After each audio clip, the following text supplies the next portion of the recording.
Local news for Tuesday, the 19th of May. A recommendation has been put forward that will see the Carterton District Council amend its approach to the 2021 annual plan.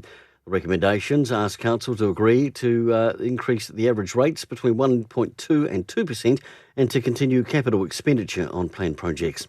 Jane Davis, the Carterton District Council Chief Executive, says we know this has been a really tough time for residents and local businesses, and the revised approach to our annual plan reflects that.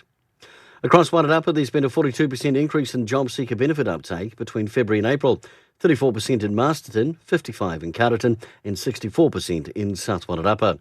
The numbers of those on job seeker supports with a health condition and disability have increased only slightly over the same period.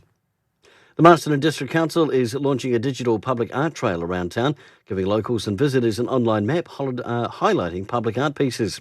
The trail is part of the Council's Art, Culture and Heritage Strategy and includes 10 sculptures, statues, murals and paintings and 3 art installations. The map can be accessed through the Masterton District Council website.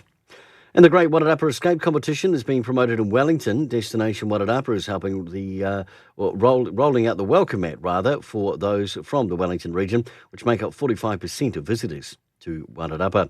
Family, food, wine and nature and girls' escape are all demographics that they are targeting to come and enjoy what Wairarapa has to offer. For local news, kia ora, I'm Brent Gare.